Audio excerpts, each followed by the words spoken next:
we can start class. All right. So let's talk about symbols tonight. All of tarot card reading is about reading symbols. And basically, symbols are something which represents something else. Oftentimes, a symbol is an idea. We know when we read, if we're reading in Western languages, then our letters are basically symbols for sound. They're what we call a phonetic alphabet. If we are reading in Chinese, Japanese, Korean, or ancient Egyptian, we are reading we're reading ideograms where basically symbols represent an idea. With hieroglyphs, it's a little bit of both. They both represented sounds, but they also represented ideas. And I believe it's the same with Mayan writing, is it can represent both ideas and sounds. So basically a symbol is something that represents something else. When we're looking at cards, we're looking at a set of 78 cards. I was going to say 78 symbols, but there's far more symbols on the cards than 78. Each card itself has a multitude of symbols on it. We approach history from two different ways. There is folkloric history, which is oftentimes legendary or mythological. And most of the history around the tarot would fall into that category, and especially in the Brotherhood of Light system of tarot. Nevertheless, there is another form of history which is basically evidentiary. And so when we're looking at history from that standpoint, we are either looking for written records or physical examples. And this is where there's a great divergence between the oral history or the oral tradition of the tarot, as Zane describes it in the Sacred Tarot, and what has been discovered by tarot scholars doing research for decades. You know, Zane's story is that the tarot cards were bas-reliefs in the temples of Egypt that one would enter between the paws of the Sphinx and go into subterranean initiation chambers. This is from documents that entered Europe in the late 18th century. And the actual writings about this are pretty fascinating. Now, something to keep in mind is when Zane was studying this, that was considered the best information available. And it was among the oldest writings on the tarot and what was considered most authoritative. And these are writings which I believe in the 1980s. The original manuscripts which had surfaced, Samuel Weiser did a publication on that. It's out of print, but sometimes you can find it. In the Sacred Tarot, Zane is speaking to what he believed to be very authoritative information, because these stories about the tarot as panels for initiation were attributed to Iamblichus, who was a Neoplatonic author and philosopher of the 5th century BC. So this was considered to be very authoritative, but contemporary scholarship shows that this is actually a document that surfaced in probably the 1770s or 80s. From this document, it's very likely that Masonic schools in France and other parts of Europe opened up using the Egyptian tradition of Masonry. And in anthropological work, we oftentimes, or sociological work, we may talk about memes, which are units of cultural transmission, which are passed down from generation to generation. And just as certain genes are successful, there are certain memes that are successful. And this is one of those memes that got passed down. So as far as we know at this point, the most contemporary scholarship has never discovered the subterranean temples, the bas-reliefs. What has been discovered is during the 1700s, these concepts were brought forward. Now, to some degree, the tarot does come out of Egypt, in part, because the playing card portions of the tarot are actually derived from what are called Mamluk playing cards. And Mamluks were basically, they were a caste among the Ottoman Empire. And they were very big in Egypt, and they moved along with the Islamic expansion into Sicily and into the Iberian Peninsula. And the oldest playing cards that are still extant are Mamluk playing cards. They have the 4 suits, what we call clubs or wands or staves. They are polo sticks. Swords are swords, coins are coins, cups are cups. So these are the oldest cards. They came out of Egypt. As far as we know, they made their way into Italy, either through trade with the Near East, or they made their way into Spain, which was Islamic occupied. However, these are decks of 56 cards. If you go to buy Spanish cards, you buy naipes. Many portions of Spanish come from Arabic. It's a mixture of Latin and Arabic.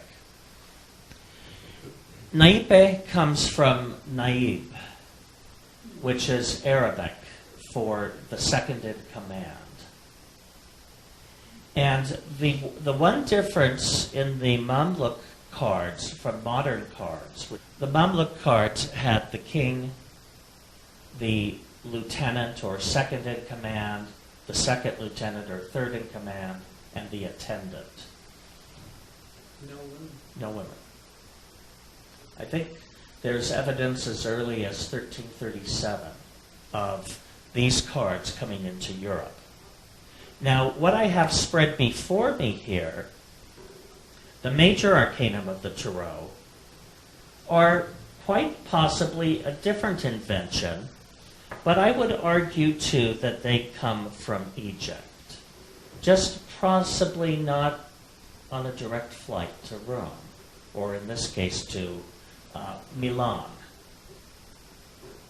The first trionfi, or triumphs, from which we get the English word trumps, show up in Italy in the mid-15th century. So we're in this transitory period between the late medieval and the early Renaissance. They show up in Italy, and where the oldest decks of cards existing that have trump cards, or what we call nature arcanum, come out of the courts of Milan and Ferrara in northern Italy. They were commissioned, as far as we know from history, by the Duke of Milan, Filippo Maria Visconti. There are 15 decks of cards from that time period that were painted between around 1442 and 1447, and they are scattered around the world in different museum collections, different libraries, different personal collections. As far as having physical evidence, these are the oldest. Is it possible there were older? Yes. Cards are usually on a material that isn't highly durable unless you don't use it.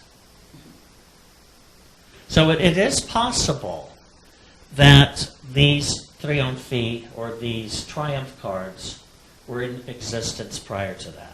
And what's going on around the world at this time is basically there is a shift of power happening. The Islamic caliphates in Spain are slowly being conquered by the Christian principalities. However, in the East, in Constantinople, the seat of Roman culture, the Byzantine Empire, what's happening is the Ottoman forces are coming in and conquering there. And so there's a great exodus of Greek-educated scholars leaving Byzantium and searching for places in the West to go to. And on the other end of Europe, in the Iberian Peninsula, you basically have these kingdoms that are falling and their libraries becoming accessible and other luxury goods. Now, during the Dark Ages, Spain was not in the Dark Ages. It was a country where people took baths,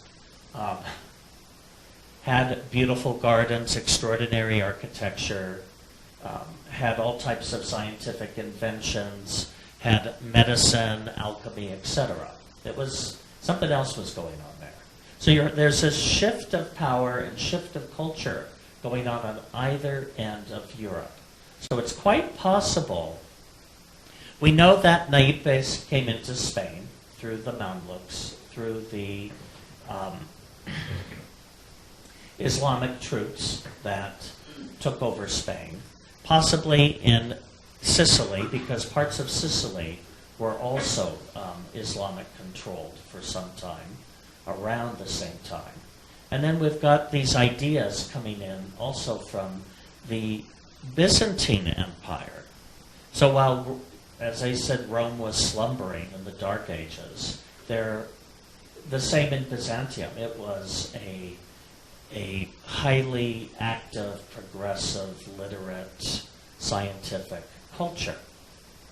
So you've got all of this information flowing into Italy at this time, and voila, we have the Renaissance and an exploration into Hermeticism and Neoplatonism, because these books are, again, available. You either have the hand-painted cards, which the Visconti Sforza decks are. They are all miniature masterpieces that were being painted by Renaissance artists. And these were very wealthy families that would give these decks to to family members for weddings and other triumphal occasions. But Europe also had a very distinguished history of both engravings and woodblock printing. So, the Egyptian origins of the cards, as we know the playing cards, came in from Egypt, as it came in from all of the Islamic world into Spain and into Italy. I believe that the triumphs are also Egyptian in nature, if we think of them as being hermetic information that was being passed down. The big form of travel in Europe during the Middle Ages was pilgrimage, where people were given indulgences if you went to specific religious sites. You could also pick up holy images while you were there. So in a sense, this process of creating images was in place. Today, very similar in shape are modern holy cards, which you'll find in Catholic tradition. Allegory was generally represented by women. Things such as truth, hope, faith, justice, fortune, Lady Luck. Yeah, we refer to her as Lady Luck. So all of these concepts were placed in the feminine, and images were drawn up representing these concepts or allegories. What Jung would later mark as being archetypes. The early tarots, it's very clear how these trumps, or major arcanum, are allegories. You know, whether it's a juggler or mountebank, female pope, empress, emperor, pope, lovers or persons at a crossroad, justice, wisdom, fortune, fortitude or temperance, sacrifice. Death was a very big image because also there were pandemics taking place throughout Europe. I think at times a third of the population died. Easily. Amazing to recover from that. Great losses of life, and even the image of death comes out of a tradition in French known as the danse macabre. And these were allegories about death, because death was the great leveler. She took down priests, kings, princes, and peasants alike. Yes, she's called La Muerte, or La Muerte in Spanish. Again, as an allegory, death is considered feminine. But I would venture as far to say that they are Egyptian, even though later texts there is a history of doing Egyptian images, especially after the 18th century, when these ideas came into the underground brotherhoods in Europe, of this being an Egyptian tradition. But I venture to say that they are hermetic concepts that were painted into allegorical form. Now, when we go to oral history, again, we can't discount it completely just because it's not been proven yet. What we do know, and a friend of mine, two friends who came back from Egypt a year ago, and were there with a archaeologist who has been given access to a lot of sites, said that indeed there are chambers underneath the Sphinx and the pyramids that the Department of Antiquities knows about in Egypt, but for which they have not yet allowed access.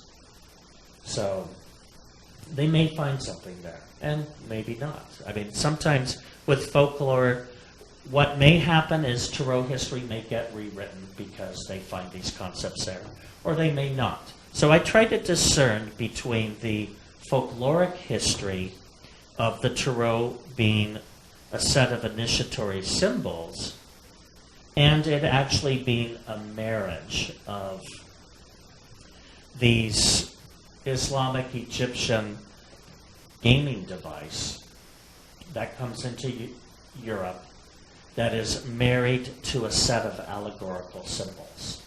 That those are the two histories. You've got the evidentiary history and you've got the folkloric history. And there is as many other folkloric histories as that. There were for times claims that the Tarot was brought into Europe by the Gypsies, Gypsy being a shortened form of Egyptian, even though Gypsies ethnically and genetically come from India. And there are other stories out there as well. But in the Brotherhood of Light system, and in this system of Egyptian masonry that comes out of the late 18th century in Europe, within probably 10, 15 years of these manuscripts being distributed, Mozart does his great opera, The Magic Flute, which is basically a reveal on the ritual of Egyptian initiation. The very first lesson C.C. Zane wrote, when he started writing the Brotherhood of Light lessons, was the ritual of Egyptian initiation. It's tucked in the very back chapter of Course 2, Astrological Signatures. That was the very first thing, because that was this tradition and the tradition that the Brotherhood of Light came from. So in our tradition, it does symbolize or form the steps of initiation. So let's talk about symbols. In a book I read a few years ago called, I think it was called The Hermetic Code, the author discussed the importance of the number 22 and that it represents the number of codons on a DNA strand, and that it also corresponded to 3 octaves. Even though 3 times 8 is 24, if you think of it, going back to the song we learned as children before The Sound of Music came out, do, fa, sol, la, ti, do, and then do is the start of the next. So we go do, re, mi, fa, sol, la, ti, do, re, mi, fa, sol, la, ti, do, re, mi, fa, sol, la, ti, do. When we read cards, we're basically reading symbols and trying to tell something intelligible to the querent who's asking a question. We do that from any number of symbols. They each gave different zodiacal associations for the cards. You will have to figure out what works for you. Zane's system makes a lot of sense to me. I think it was set up not with any intentional pattern, but of trying to perceive the closest correspondence between planet and sign. What is interesting, though, is that it takes the quadrants of the zodiac and frames them. So here we have linked together Virgo, Libra, Scorpio. Then here, if we move this one over, we have another set of 3. The fall equinox falls in Libra. It's flanked by Virgo and Scorpio. The winter solstice falls in Capricorn. It's flanked by Sagittarius and Aquarius. The spring equinox is in Aries. Here it's flanked by both Pisces and Taurus. Then the summer solstice is in Cancer, flanked here by Gemini and by Leo. This is just a pattern I discerned a couple of decades ago in the cards. That's not mentioned anywhere in the book or anywhere else, but it does stand out. And I don't think it was even done intentionally, but it is a curious pattern. The astrological symbols form colors, they form sounds. As I said, each one of these cards is like a tuning fork with its very specific signature. If one is into the science of numbers, then you can get benefits from the numbers that are here. We know that numbers represent concepts as well. One comes up in words such as union, unity, coming from the Latin So one is sort of all-encompassing. And 2 is binary. 3 forms a triangle, a solid structure. 4 creates a cube. Numbers become symbolic in the form of sacred geometry and sacred numeric symbolism. They give us other keys to reading the cards. But then we have the actual images of the allegories themselves. If we just go with those images, then we might change some of our interpretation depending on the deck of cards we work with. Because any reader also pulls her or his symbolism from the imagery of the cards.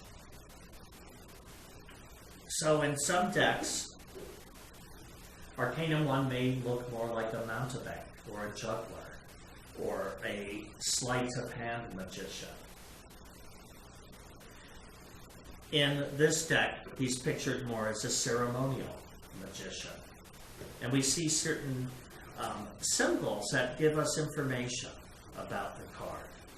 For one, he holds a scepter, only the scepter has a circle on the end. A star is moving towards it. Stars represent consciousness. In this case, it could show that he's being, an open circle shows receptivity. In the Tao Te Ching, there's a wonderful passage about a vessel is only useful because it's empty.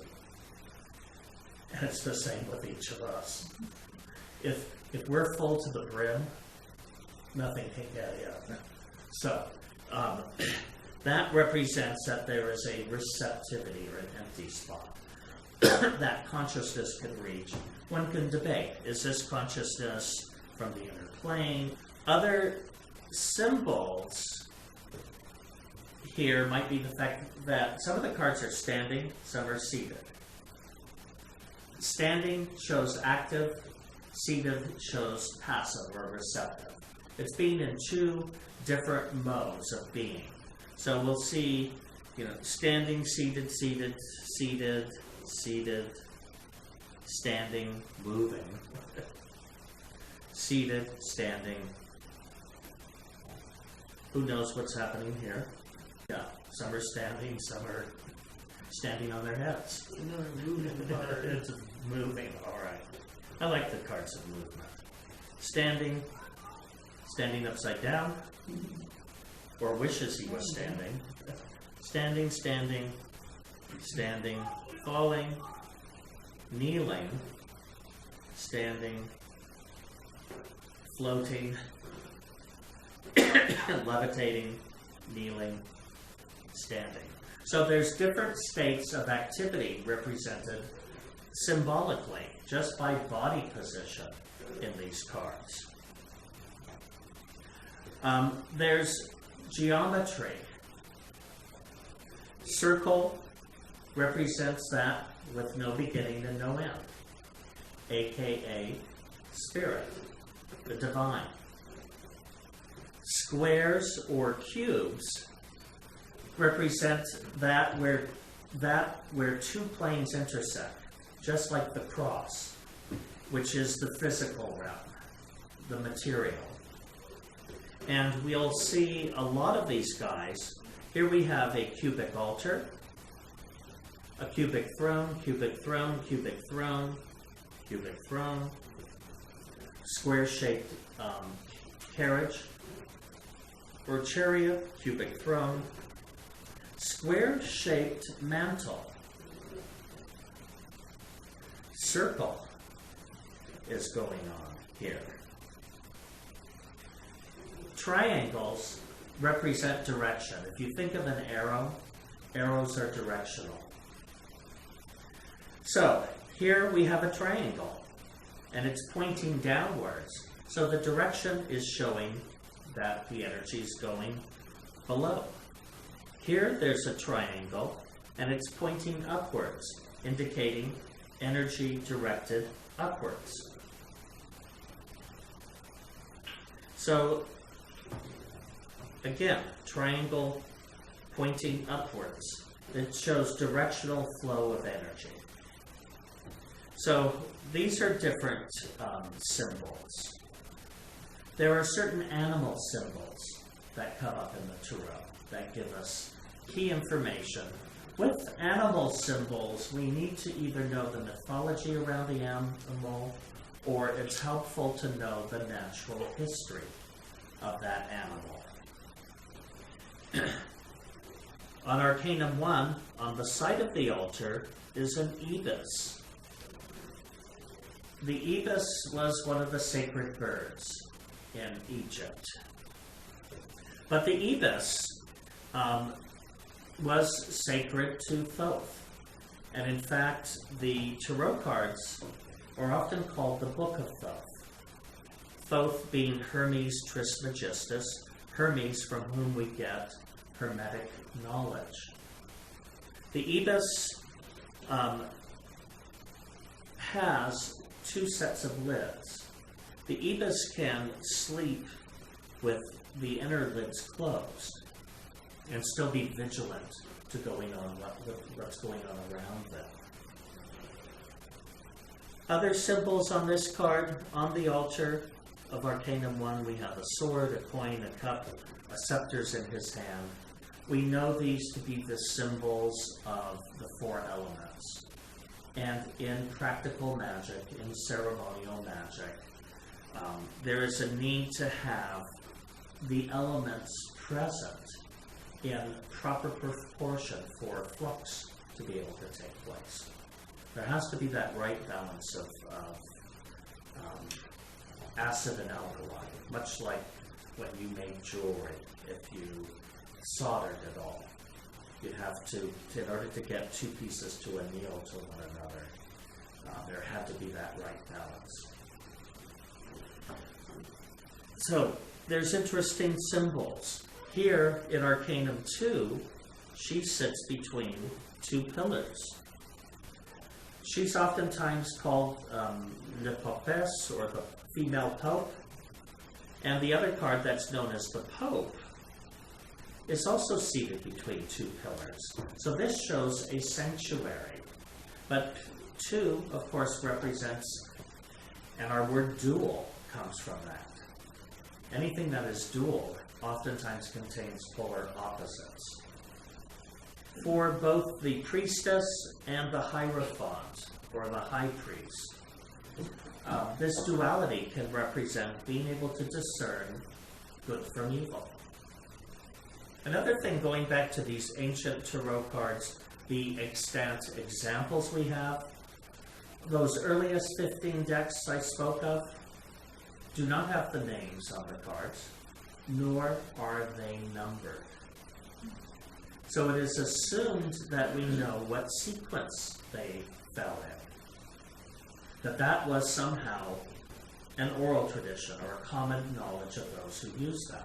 It is not until the Tarot of Marseille is printed that the cards are given names and they're given numbers. Now again, in these subterranean temples in ancient Egypt, they might be named and numbered. We don't know. They haven't been discovered yet. We've talked about the ibis, sacred to Thoth. There is the hawk or eagle that was sacred to Horus. That is seen in Arcanum 3 and 4. She is holding the hawk, and he has a hawk on his breastplate, or an eagle. If we go to the end of the row here, there's a crocodile on Arcanum 22, or Arcanum 0. It's numbered 22 because, again, ancient cultures, except for the Mayans, and the Indus Valley cultures did not have a concept of 0. To me, this card definitely represents the beginning of the story, because it is the new soul. If you think about it, this is a man who's almost naked. He's clothed in animal skins, which shows the incarnation of the soul through successive realms, animal moving up to human. And this is the blind neophyte, the new human soul that's sort of walking towards the edge of an abyss. He's blind. The sun's being occulted by the moon. So it's a really precarious situation. If he could see, it'd be going dark anyways. And then over the edge of this fallen obelisk, we have a crocodile. Treachery, death, everything scary. Because they still have crocodiles in Egypt.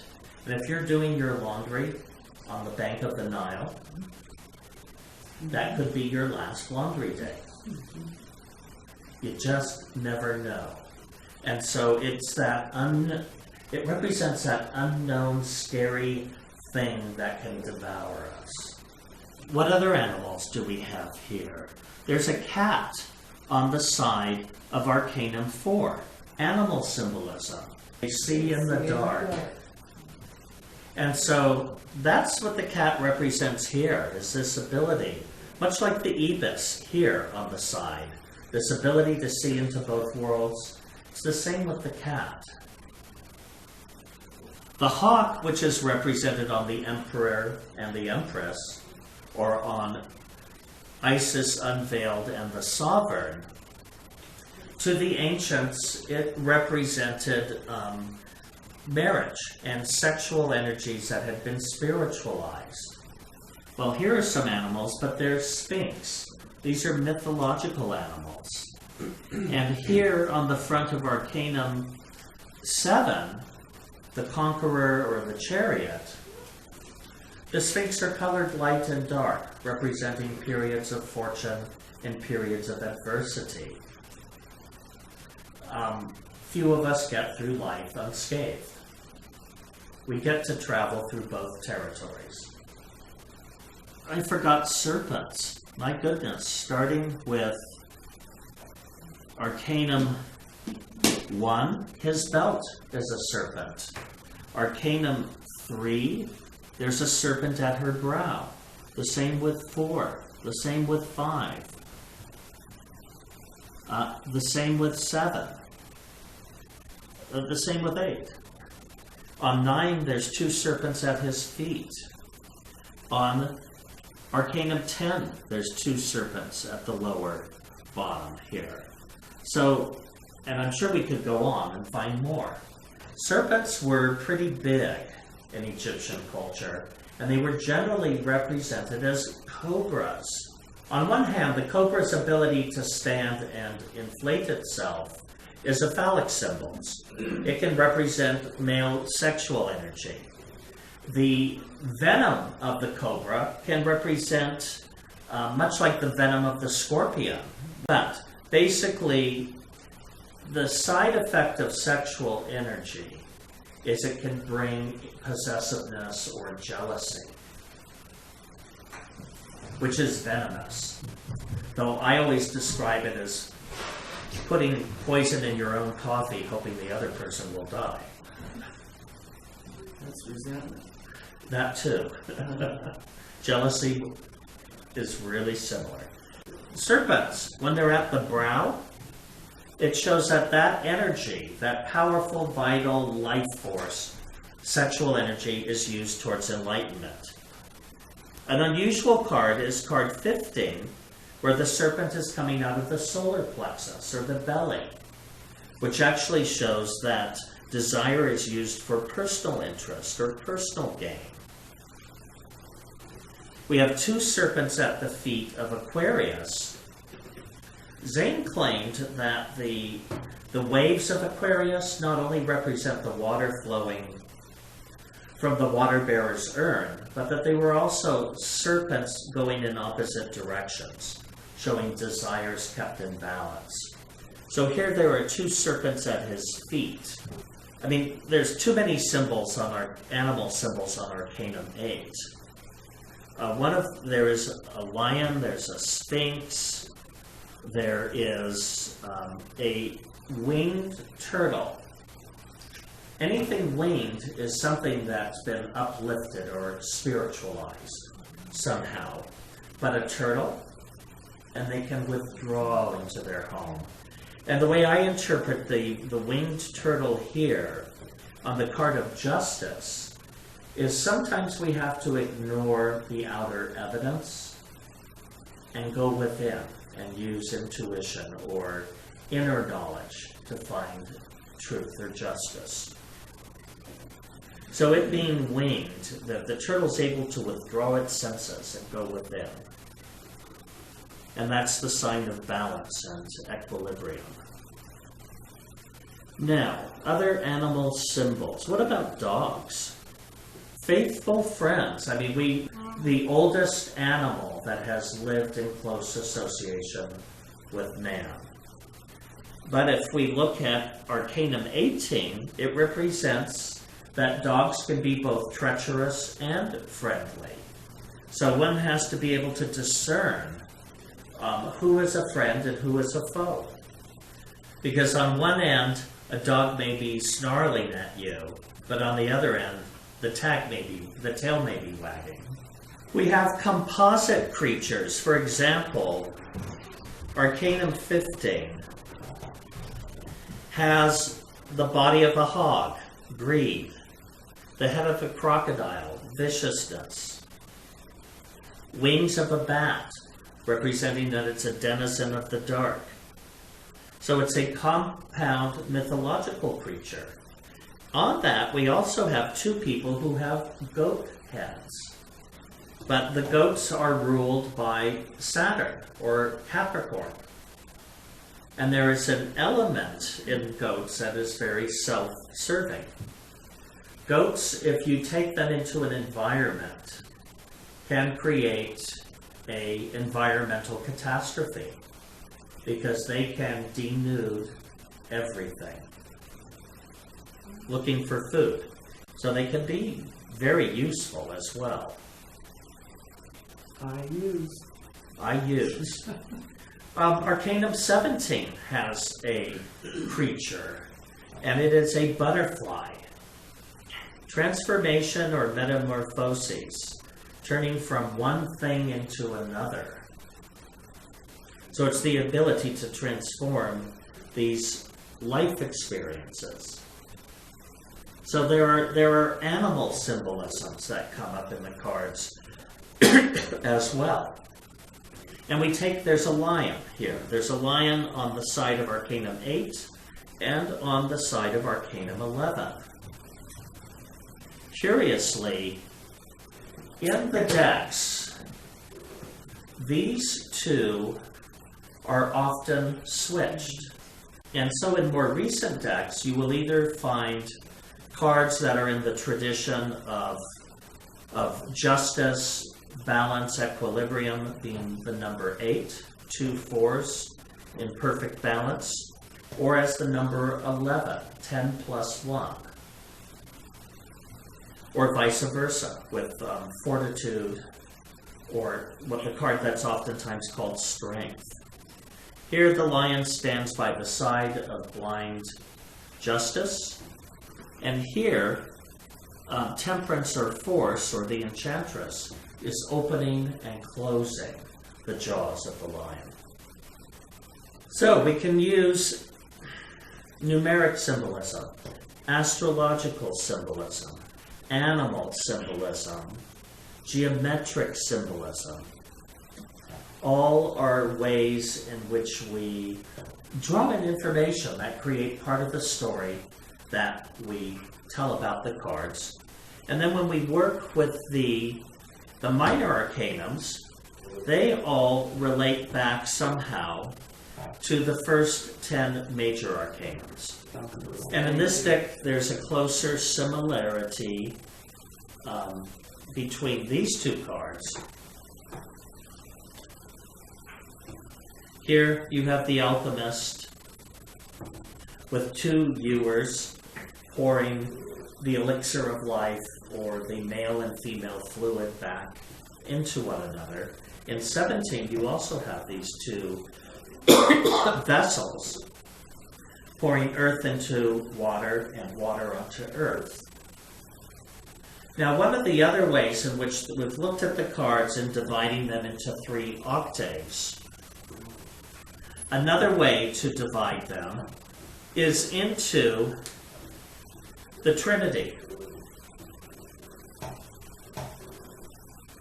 which is the Trinity of Osiris, Isis, and Horus, who's pictured here in her arms as the child of Isis.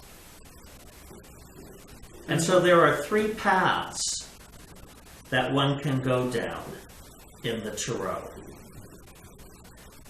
And this actually comes out of that document from the late 18th century, where they discuss the Tarot as representing the path of Osiris, Isis, and Horus.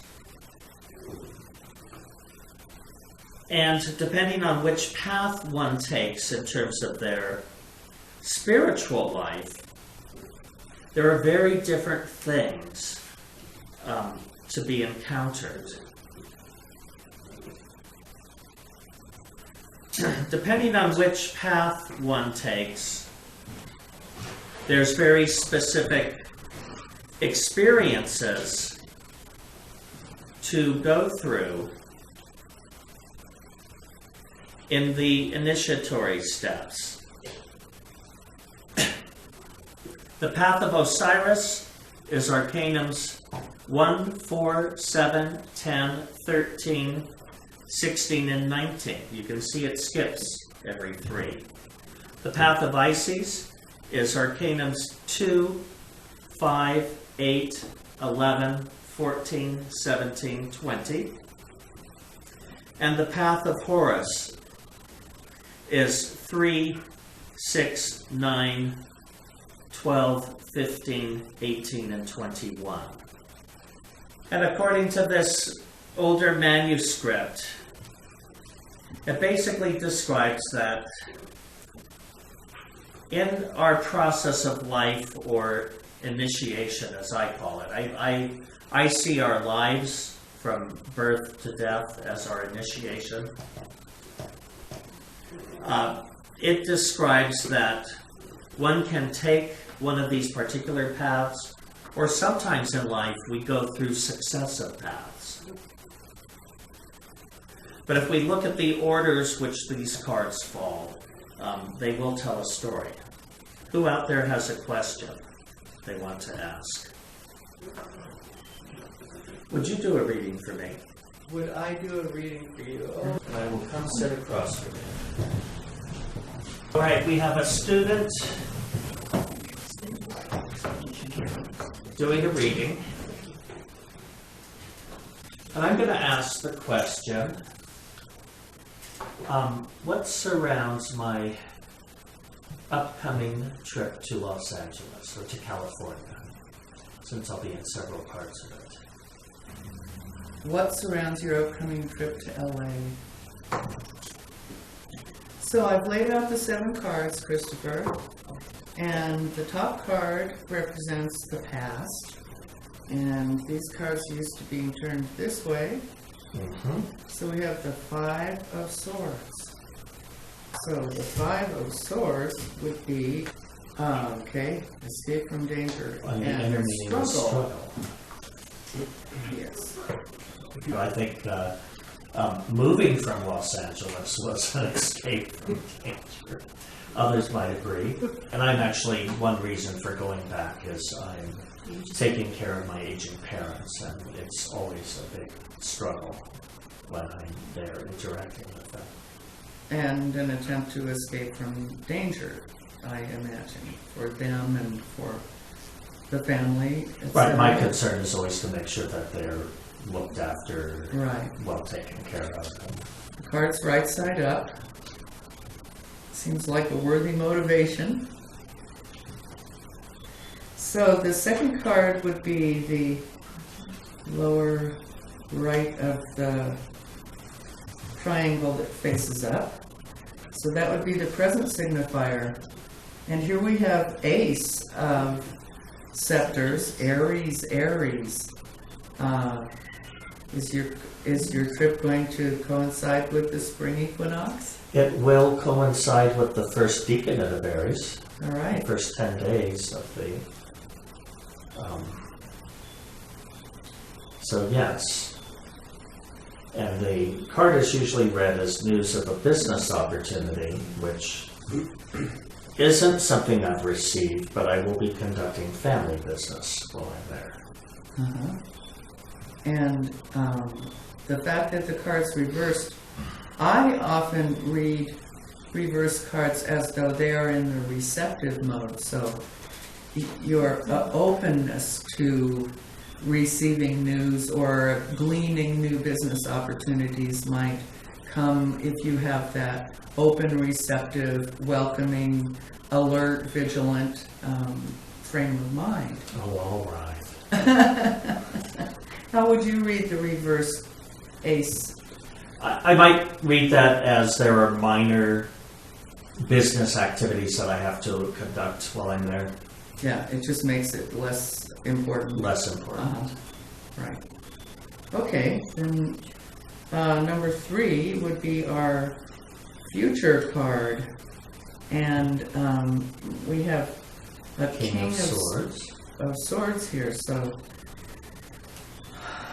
that would be a male of the Taurus temperament. Keyword is I have. I have. So dealing with possessions and second house affairs, and people who represent that quality of being in command of their material realm. I would read it be a quality that might be strong for you to hold in this trip. Being willing to attend to the earthly realm with responsibility and control and command and sovereignty. But in these cards, we read them as though it's an external person involved. Right, if I'm looking at an external person, who knows who this might be? But if I think of it as my father, there's a man there sitting in front of all of his worldly goods. And my father, over the years, has become a hoarder. So I have those material things that have to be dealt with: a garage, a yard, a house filled up with various found objects. It might also be somebody who's good with earthly belongings that could show up to help you out. I have to meet with various bankers while I'm there, so that could be the I have side of Taurus. Okay, the fourth card, ability to control, that's our bottom card here. And ability to control the situation. This is the Queen of Scepters. Upside down would be a male who has command of his energy realm. It's a leonine card. Keyword is I will. I will, right.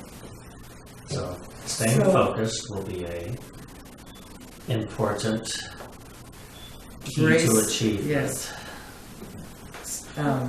You're staying focused and projecting a certain era of command, sort of.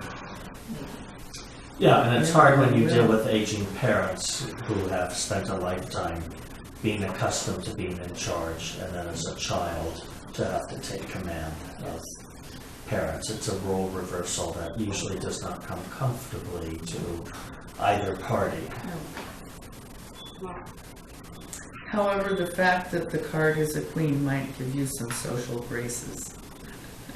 I'll practice. So we're reading that as though the card is relating to you. However, this could also be another person who can help you out by taking willful control of the situation, who perhaps isn't so invested in the family dance and dynamics of... Right, I will be traveling with a man who has 5 planets in Leo, so... Great. And he might just be the one who can gracefully put his foot down and say, Generally, this is the yes. way it's going to be. Usually how it works. Up here, The environment, the environment. 9 We of have Cups the Nine of reversed. Cups reversed. And that's a Pisces Scorpio energy. It's the wish card. Your wishes Yes, will be right. realized. The environment should cooperate with me. It might be your wishes dribbled out to you 1 cup at a time. Maybe a teaspoon at a time. But it does seem promising at the heart level of the situation. Because that permeates the environment, both in what you put out and in what surrounds you and comes back to you. An environmental factor. 6th, the opposition to the reading, another 9. And this one is an air, 9 of air coins. So that's a Gemini, Aquarius, decadent.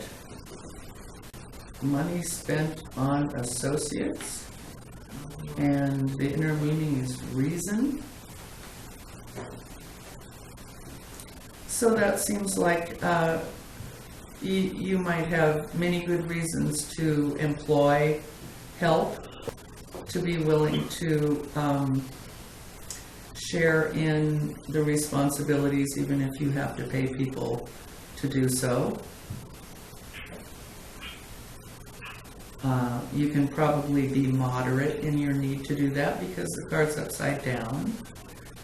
But a certain willingness and level-headedness, common-sensiveness, since it's reason, would be appropriate to guide you in your inner gleanings of just how much you need to employ help. And the outcome? Outcome card. Well, how nice. We have the Empress, or the Isis Unveiled. I always read the Empress as a very creative card. I know we associate it with action and marriage in this deck. The kind of action that comes of fruitfulness and of not just marriage, but making a family, of offspring and blooming results. So may your garden grow well. She does represent pregnancy, but I interpret it as relationships, that it's all going to be about relationships, establishing relationships, healing relationships, And tending to employing your parents' relationships. marriage and your own and all that comes of the Plus, I'm many attending a wedding opportunities. while I'm there. Oh, how So, nice. All right. yeah, we call that card marriage or action. Yeah. Fruitful negotiations? Fruitful negotiations and a wedding. Oh, cool. So, it's all... That seems like a good centerpiece for the whole trip, It is, too. actually. It is. Great. I think it's pretty insightful, so I thank you for that. Summarizing this, we would see that there is 2 swords. We have the 5 of swords and the King of swords. 2 scepters, the Queen of scepters and the Ace of scepters. We have 1 coins, the 9, and 1 cups, the 9. and there are 2 9s. That's the only thing that's repeated. And here, the way I interpret that is my wishes would be to be able to go out and spend time with friends and be social and enjoy friendships. The opposition is probably that that won't happen because of the other demands that will be placed on me. You know, Maybe you can details. balance those 9s. They're both reversed. Neither of them is dominating out the other. So They are maybe you can balanced. think in both and terms that way. Great, thank you. Thank you. So, class, students out there at large, there's an example of a student doing A stammering student. an excellent student. Oh, I'll ask a question. Thank you. Okay, great. I would like to know what surrounds my career. All right. And can you tell us what your career is? Well, I've just launched a website and am wanting to get back into doing astrology readings. Excellent. So, what surrounds Holly's astrology career? We're going to choose the 7-card spread that Laura just did for me, because that's a really good information source. Then I pull the cards off the top and place them in the form of the 2 interlaced trines, as above, so below, and the outcome. We look at the past of the matter, we have the 4 of coins. So I'm going to assume that in the past, you've made money in this practice. And Yes, in the more recent past, you've probably spent some money to try to revitalize your practice. yes. The next card, which is the present, is Arcanum 21 reversed, which we call the Adept, and in other decks is called the World. But it represents success, attainment, the ability to draw one's honor or visibility, and being able to, if we think of the word adept means someone who is skilled. The next card, representing the future, is the 10 of coins reversed, which is generally read as alternate financial loss and gain. So, one thing I would say is it's going to be a freelance business, and when you're busy, you'll be very busy, and when you're not, you're not. So, you may feel like there's a little bit of a fluctuation or financial roller coaster that may come with this, but nevertheless, money is represented. In terms of your ability to control, we have the King of Swords here, which in Laura's conversation earlier oftentimes represents someone external to the self.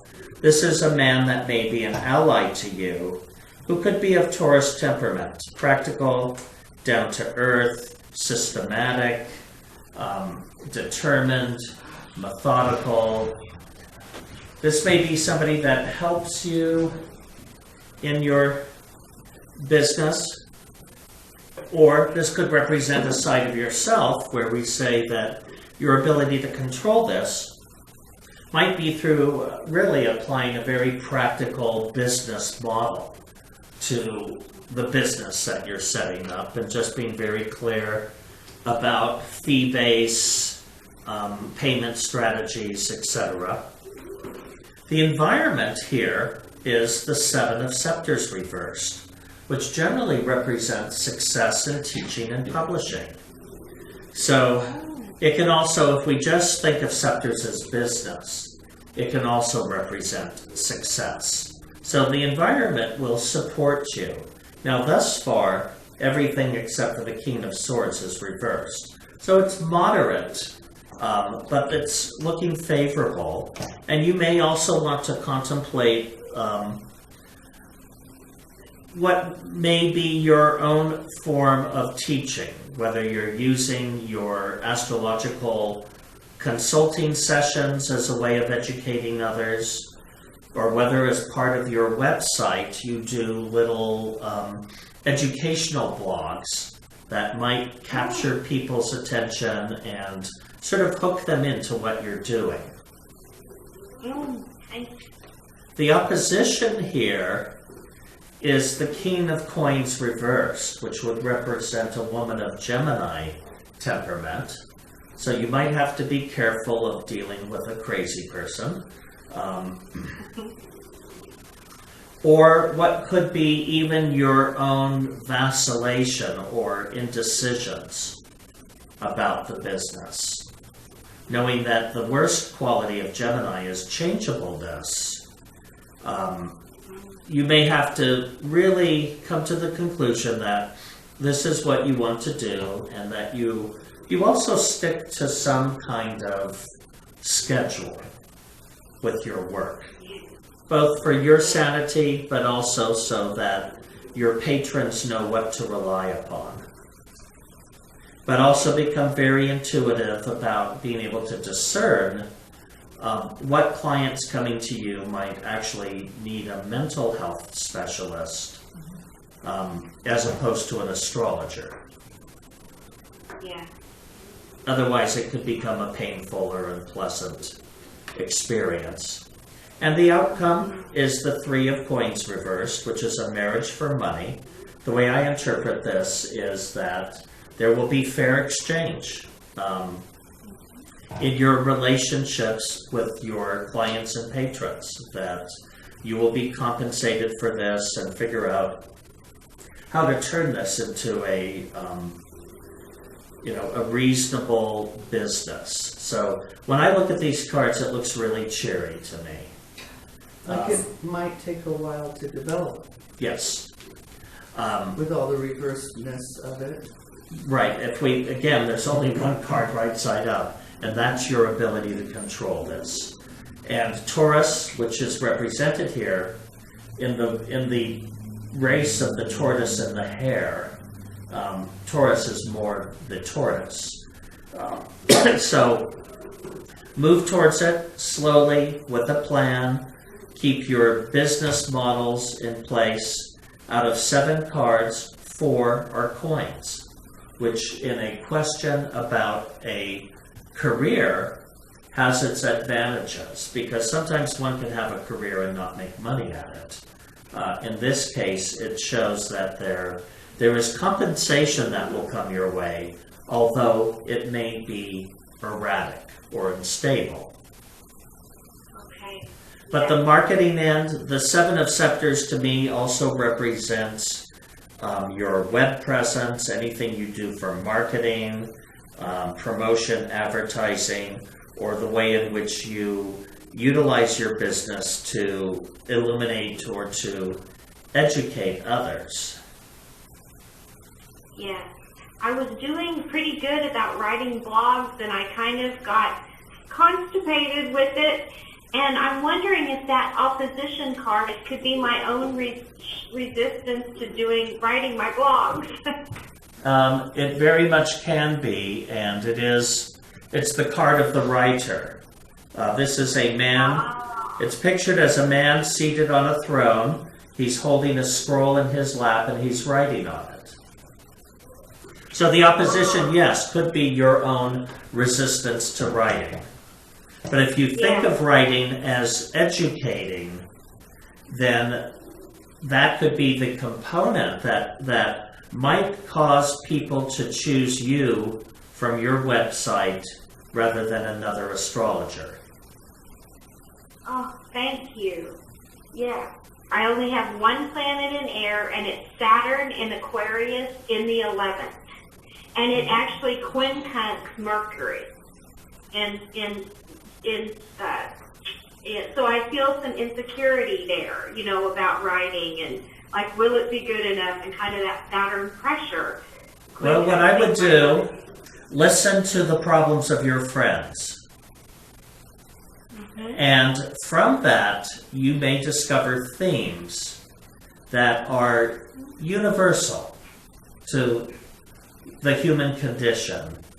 And by writing about those things and how astrology might be helpful there, could be an excellent way to really capture people's attention, because people want practical solutions. Thank you. Yeah. See you next week. Thank you. Thank you, Christopher. Good night.